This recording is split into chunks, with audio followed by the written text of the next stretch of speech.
स्वागत है आप सभी का यूट्यूब चैनल एग्री मेंटोर में। आज हम लोग राइस कल्टीवेशन पे विस्तृत चर्चा करेंगे। इस प्रकार की चर्चा करेंगे कि राइस से एक भी क्वेश्चन बाहर नहीं जाना चाहिए। जो राइस से क्वेश्चन बनने वाला है वो बाहर नहीं जाएगा। नॉर्मल एग्ज़ाम हो, AGT हो, बिहार कोऑर्डिनेटर हो, स्टेट एग्ज़ाम हो, हरियाणा ADO हो, यहाँ तक कि जो एग्रोनॉमी से नेट की तैयारी कर रहे हैं उनके एग्ज़ाम में भी पूछा जा सके। और जो प्लांट ब्रीडिंग से कर रहे हैं, राइस से क्वेश्चन आ रहा है, उनको ध्यान में रखकर ये बनाया गया हुआ है। चलते हैं पहली स्लाइड पे।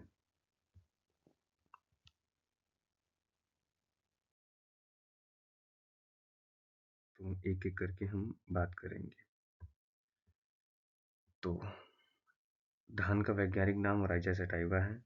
धान का कुल जर्मेसी या पोएसी है। धान की उत्पत्ति भारत चीन क्षेत्र में मानी जाती है। धान एक खरीफ फसल है। धान की जड़ प्रणाली रेशेदार होती है। धान का जो तना होता है उसको हम कलम कहते हैं। धान का पुष्पक्रम जो होता है उसको पेनिकल कहते हैं। इसका जो फल प्रकार होता है वो करियोप्सिस कहलाता है। और धान जो है वो स्वपरागित फसल है। धान में जो ट्रेन नंबर होता है 24 होता है। क्लाइमेट एंड सॉइल चेंज या क्लाइमेट एंड सॉइल, धान के लिए उपयुक्त तापमान जो होता है 20 से 30 डिग्री सेल्सियस होता है। धान के लिए सर्वोत्तम मिट्टी जो होती है वो जालोर मृदा होती है। धान हल्की अम्लीय मिट्टी में अच्छा उगता है। धान के लिए आदर्श pH मान 5.5 से 7.5 है। धान अधिक पानी की आवश्यकता होती है। धान की खेती वर्षा पर निर्भर होती है। धान जलभराव सहन कर सकता है।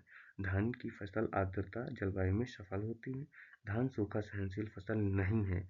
धान की खेती एशिया में सर्वाधिक होती है। नर्सरी एंड सोइंग के बारे में बात करते हैं। धान की नर्सरी बीज से तैयार की जाती है। धान की नर्सरी की अवधि 20 से 25 दिन होती है। धान की रोपाई सामान्यतः 2 से 3 पौधों पर की जाती है, पौधों से की जाती है। धान की नर्सरी में बीज दर 20 से 25 किलोग्राम प्रति हेक्टेयर होती है। और आगे चलते हैं। धान की रोपाई सामान्य विधि से है। धान की सीधी बुआई ड्रिलिंग से कहलाती है। धान की सीधी बुआई ड्रिलिंग कहलाती है। SRI मेथड विधि में 10 दिन की पौध लगाए जाते हैं। रोपाई से पहले पडलिंग की जाती है। पडलिंग का उद्देश्य जल रोकना होता है। धान की रोपाई की दूरी जो होती है 20 × 10 सेंटीमीटर होती है। न्यूट्रिएंट मैनेजमेंट क्या होता है? धान को सबसे अधिक नाइट्रोजन चाहिए।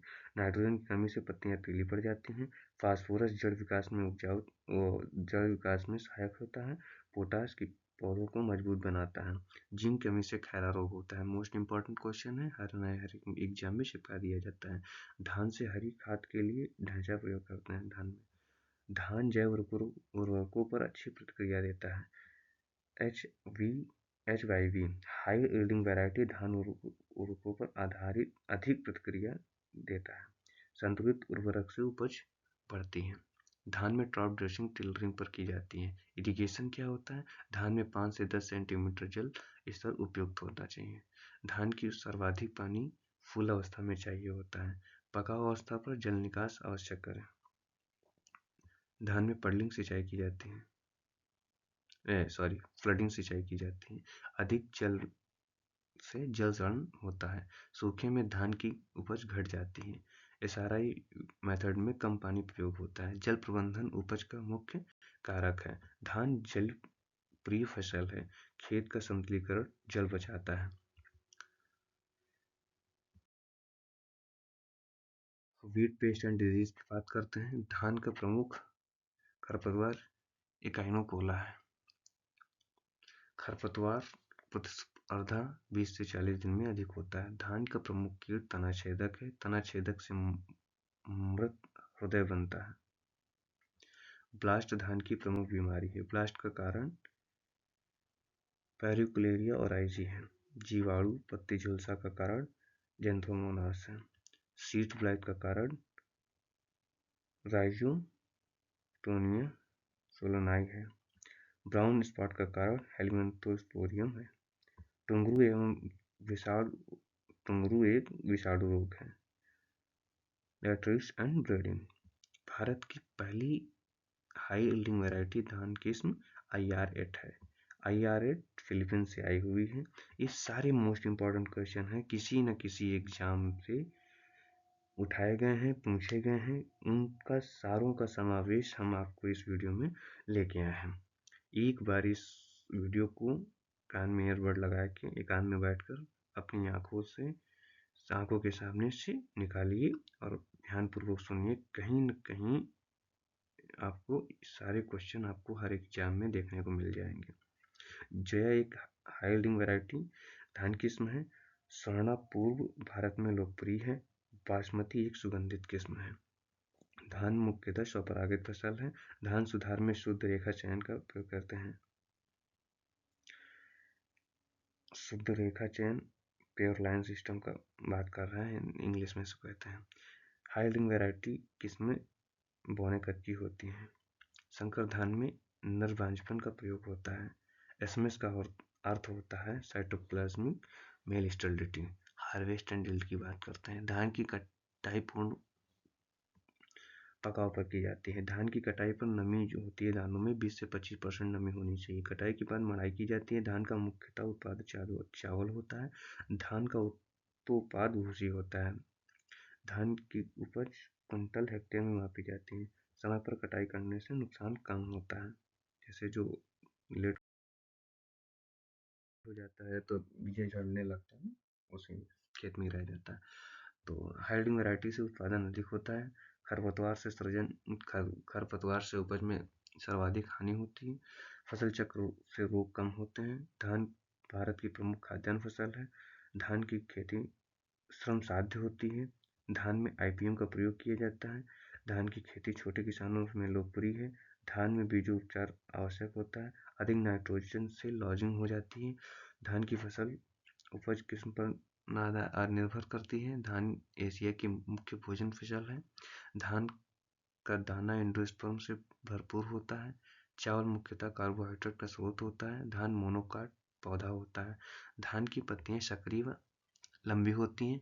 धान में लैग्यूल उपस्थित होता है। धान की पत्ती में ऑरिकल्स पाया जाता है। धान के पुष्प उभयलिंगी होते हैं।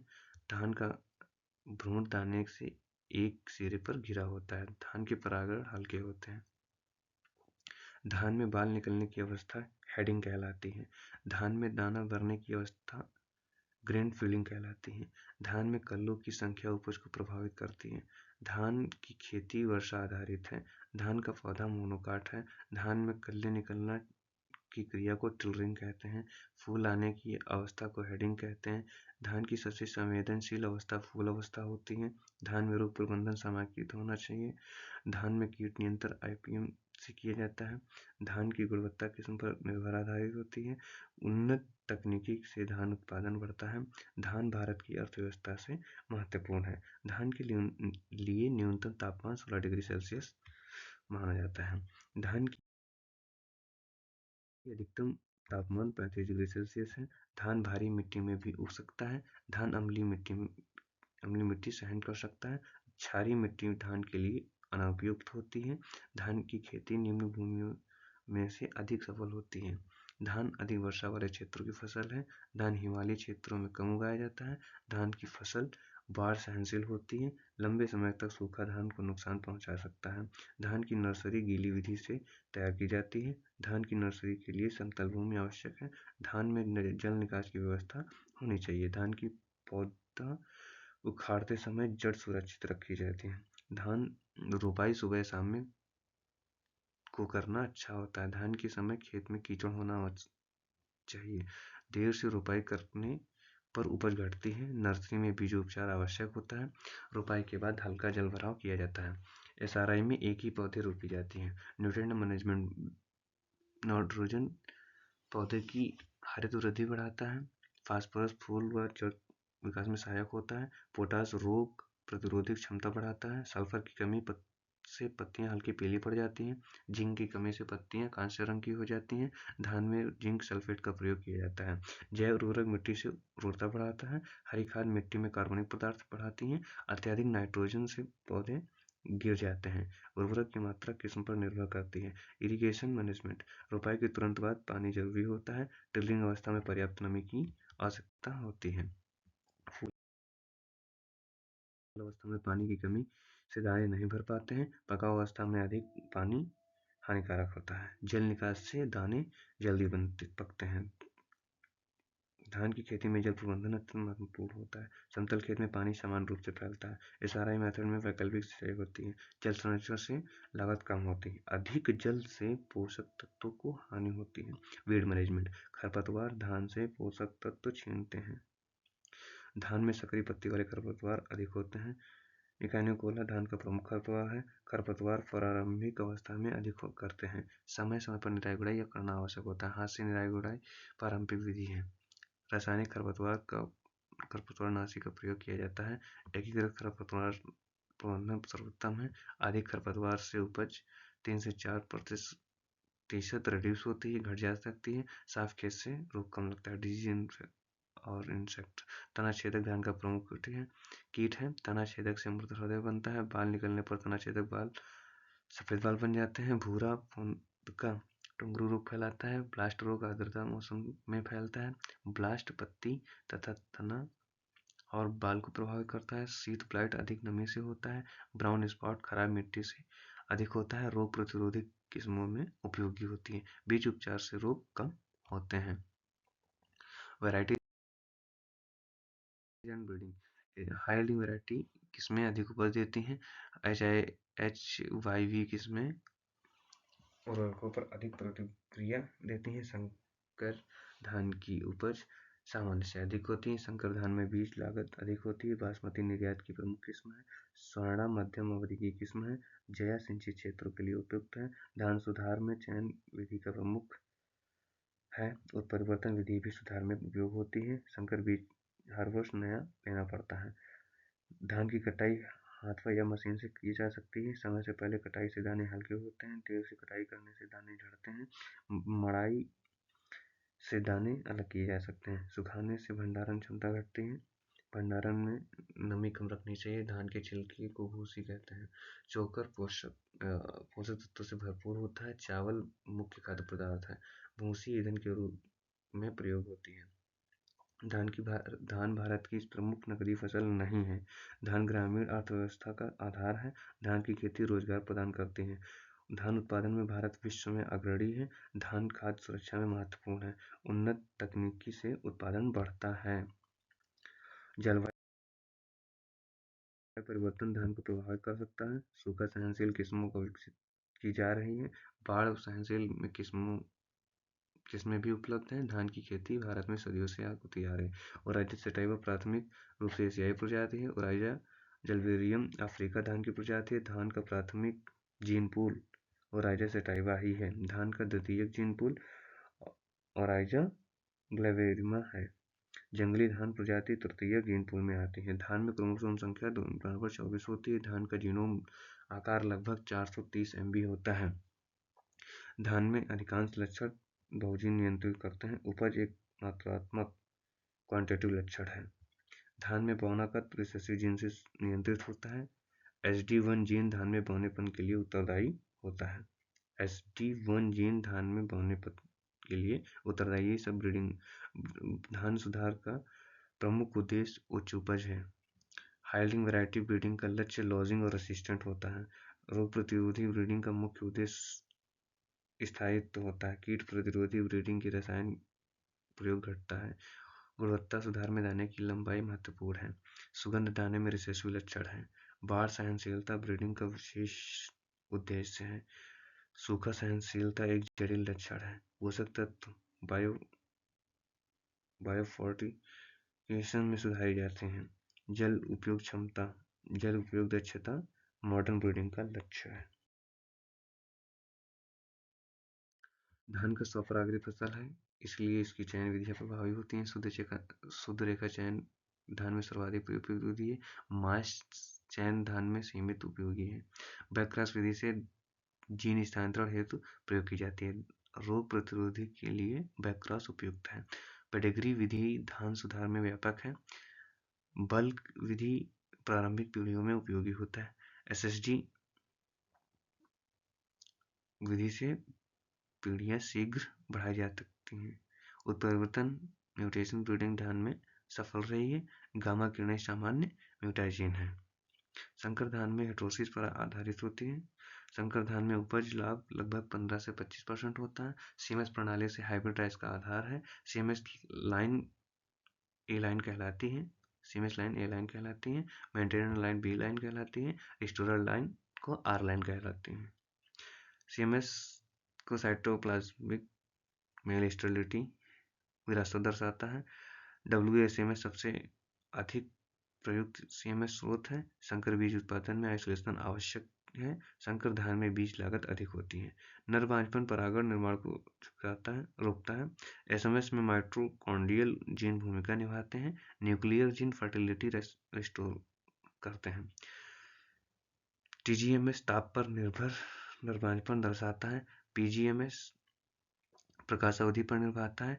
ईजीएमएस पर्यावरणीय कारकों से नियंत्रित होता है। 2 लाइन हाइब्रिड सिस्टम ईजीएमएस पर आधारित है। 3 लाइन सिस्टम सीएमएस पर आधारित है।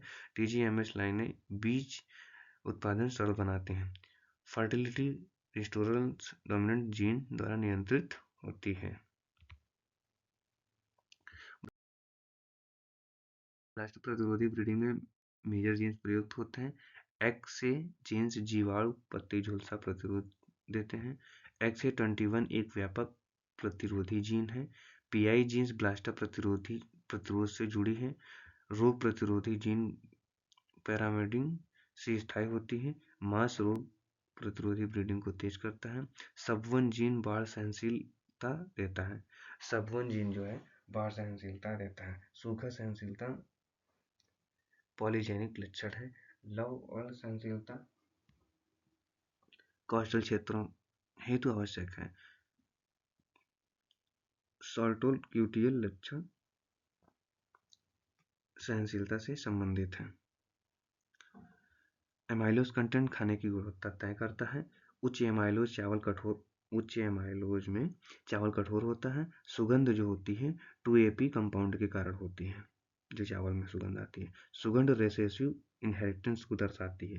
हेड राइस रिकवरी HRRR गुणवत्ता सूचक है।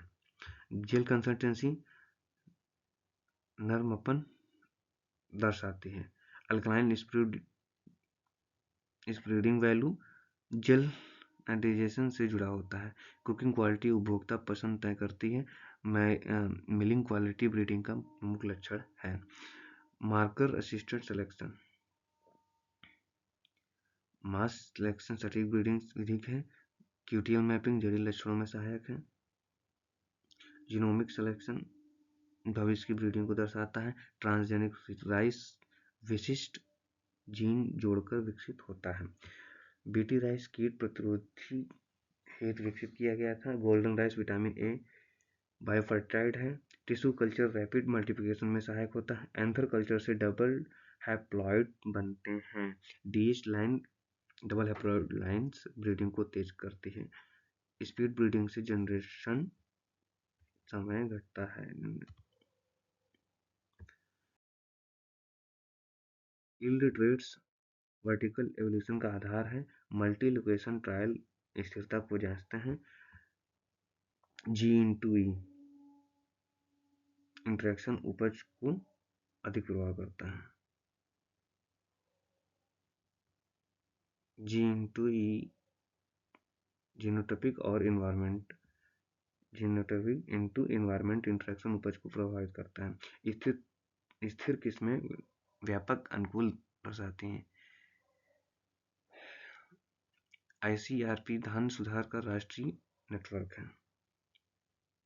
वर्टिकल रिलीज ICR द्वारा अनुमोदित होता है। नोटिफिकेशन के बाद ही किस्म व्यावसायिक होती है। डस्ट टेस्टिंग किस्म पहचानने के लिए आवश्यक होती है। सीड मल्टीप्लिकेशन चेन ब्रीडिंग से जुड़ी होती है। ब्रीडर सीड जेनेटिक प्योरिटी दर्शाता है। हेट्रोबोलिटिस श्रेष्ठ अभिभावक से अधिक उपज होता है। कंबाइनिंग एबिलिटी हाइब्रिड ब्रीडिंग का आधार है। GCA general combining ability additive gene action को दर्शाता है। SCA specific combining ability non additive gene को दर्शाता है। नैरो सेंस हेरिटेबिलिटी चेन में सहायक होता है। ब्रॉड सेंस हेरिटेबिलिटी कुल जेनेटिक वेरिएंस दर्शाती है। जेनेटिक एडवांस चेन की प्रभावशीलता बताता है। लिंकेज ड्रैग बैकक्रॉस ब्रीडिंग की समस्या है। आइडियो टाइप ब्रीडिंग को प्लांट आर्किटेक्चर महत्वपूर्ण होते हैं।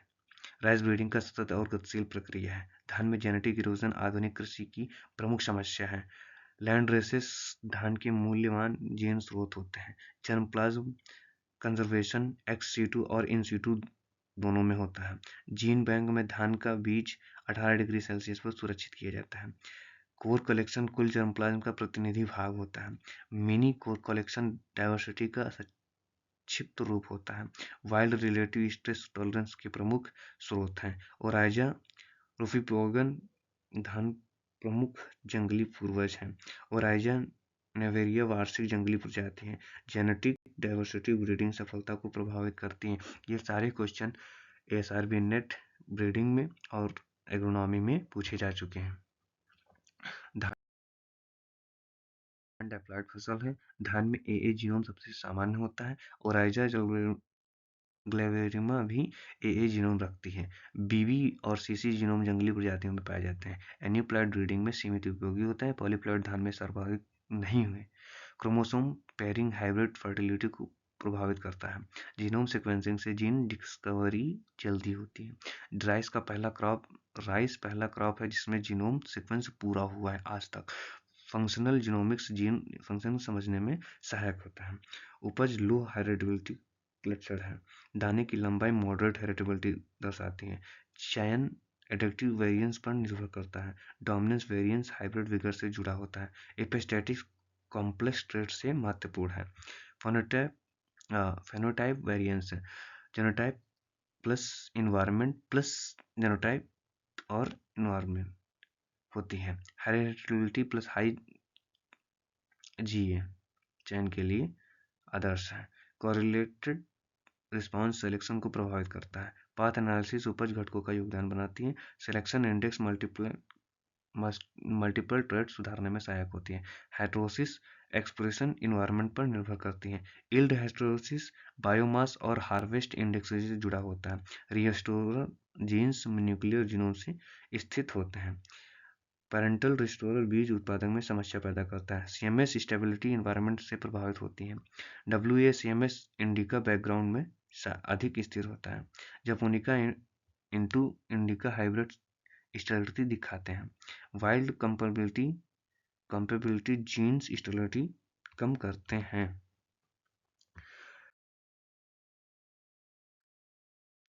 S5N जीन वाइल्ड कंपेबिलिटी प्रदान करता है। हाइब्रिड ब्रेकडाउन लेटर जनरेशन में दिखता है। मॉलिक्यूलर मार्कर DNA वेरिएशन दर्शाते हैं। SSR मार्कर कोडोमिनेंट होते हैं।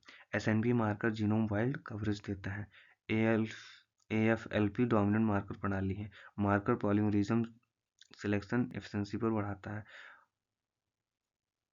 Force guard selection target gene पर आधारित होते हैं। Background selection recurrent parent recovery तेज करता है। रिकॉम्बिनेंट सिलेक्शन लिंकेज ड्रैग कम करता है। मास फेनोटाइप इंडिपेंडेंट चेन संभव बनाता है। जेन पैरामीटिंग ड्राइबल रेसिस्टेंट देता है। ड्रॉट टॉलरेंस एस्केप एविडेंस और टॉलरेंस से प्राप्त होती है। अर्ली मैच्योरिटी ड्रॉट एस्केप का उदाहरण है। Deep root system drought evidence दर्शाता है। ऑस्मोटिक एडजस्टमेंट ड्राउट टॉलरेंस में सहायक होता है। एनारोबियल जर्मिनेशन फूड प्रोन एरियाज में होते हैं। AGI जीन एनारोबिक जर्मिनेशन से जुड़ा होता है। हीट टॉलरेंस फ्लावरिंग स्कैंडरी से जुड़ी होती है। कोल्ड टॉलरेंस जपोनिका राइस में अधिक होती है।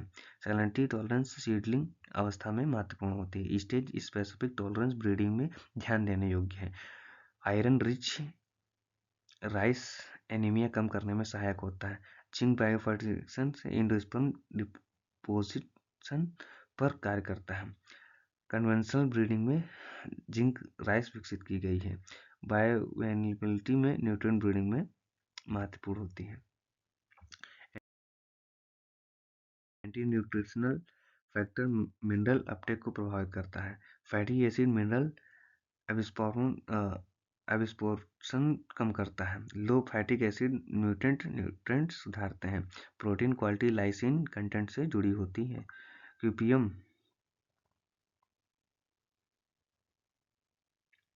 चावल में से सीमित है। बायफर्टिलाइज्ड वैरायटी फार्मर परफेक्ट ट्रेड्स भी रखती है। रिकरेंट सिलेक्शन एडिटिव वेरिएंस बढ़ाता है। Popular breeding cross pollinated crops में अधिक उपयोग होती है। सिंथेटिक वैरायटी राइस में व्यवहारिक नहीं है। कंपोजिट वैरायटी राइस में सीमित है। अर्ली जनरेशन टेस्टिंग समय बचाता है। लेट जनरेशन टेस्टिंग स्थिरता जांचता है। सिलेक्शन प्रेशर जेनेटिक गेन को प्रभावित करता है। नेगेटिव सिलेक्शन अनडिराइजेबल ट्रेड्स हटाता है। विजुअल सिलेक्शन अर्ली जनरेशन में उपयोग होता है। प्रोजेनी टेस्टिंग चयन की पुष्टि करता है। VCU अनिवार्य है। Value of cultivation and use अनिवार्य है।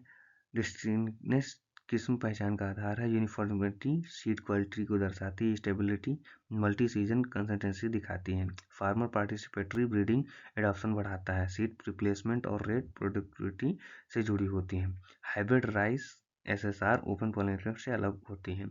इंटेलेक्चुअल प्रॉपर्टी राइट्स ब्रीडर को संरक्षण देती हैं।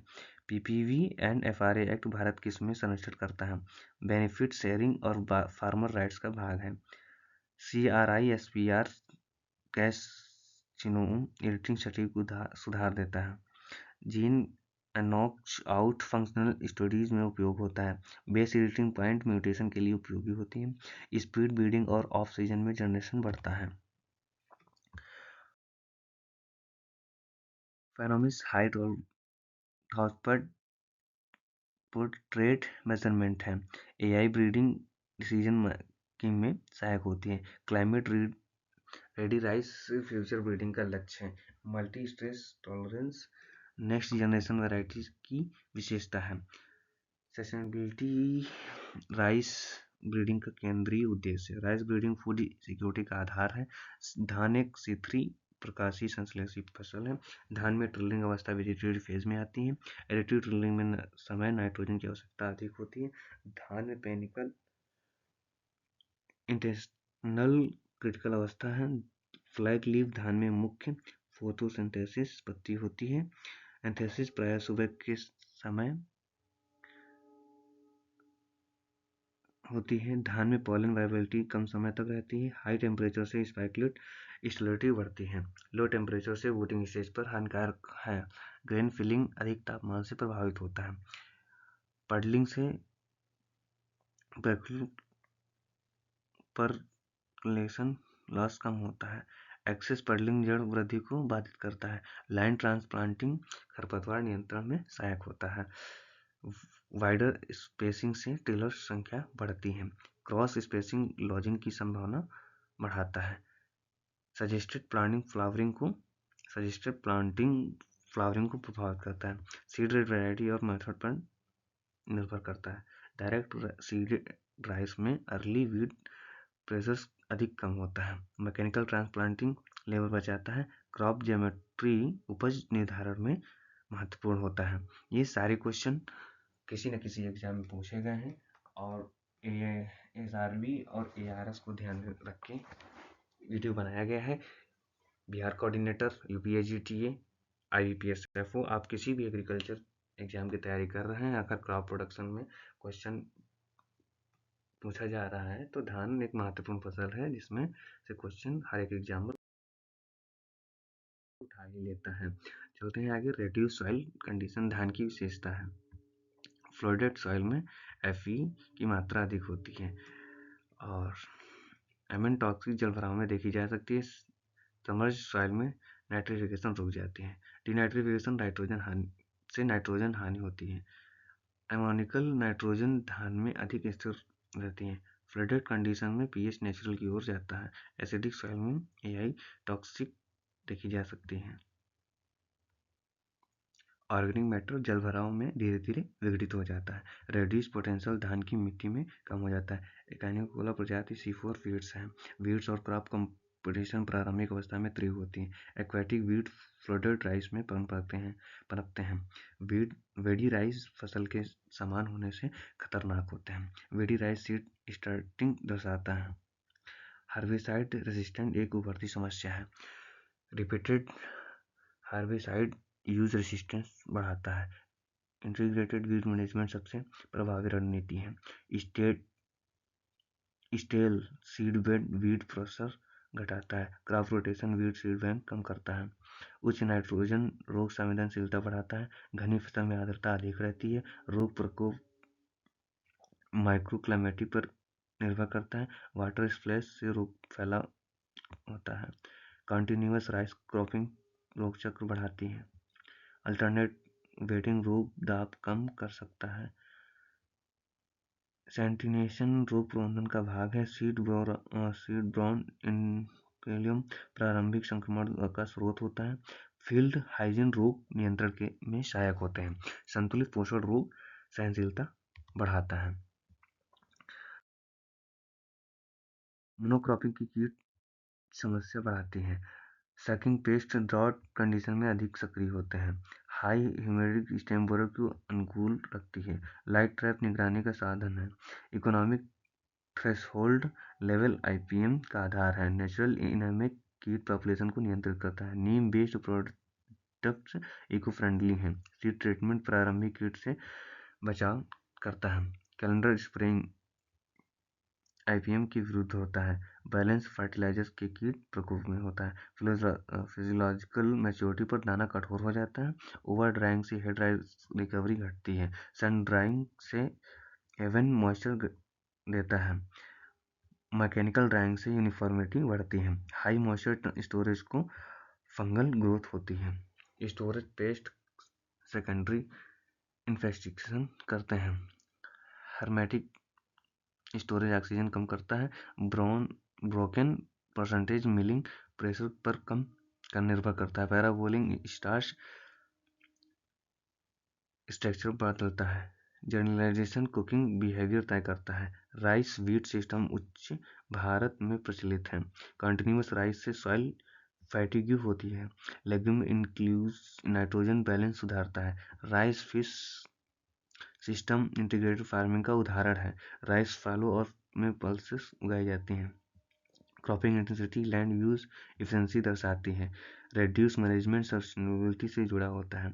स्ट्रॉ बर्निंग सॉइल हेल्थ के लिए हानिकारक होता है। मल्चिंग मॉइस्चर कंजर्वेशन में सहायक होता है। डिवर्सिफिकेशन इनकम स्टेबिलिटी बढ़ाता है। मेथेन इमिनेशन फोल्डेड राइस में होती है। AWD मेथेन इमिनेशन को घटाता है। क्लाइमेट चेंज फ्लावरिंग टाइम पर प्रभावित करता है। हीट स्ट्रेस वल्नरेबिलिटी को घटाता है। Water security future rice production की चुनौती है। रिसोर्स कंजर्वेशन टेक्नोलॉजीज आवश्यक है। प्रिसीजन फार्मिंग इनपुट एफिशिएंसी बढ़ाती हैं। डिजिटल टूल क्रॉप मॉनिटरिंग में सहायक होता है। सस्टेनेबल राइस इन्वेस्टमेंट्स रिसोर्स बचाता है। क्लाइमेट स्मार्ट राइस फ्यूचर की आवश्यकता है। राइस हल्क सिल्का का प्रमुख जो राइस का हस्क है सिल्का का प्रमुख स्रोत है।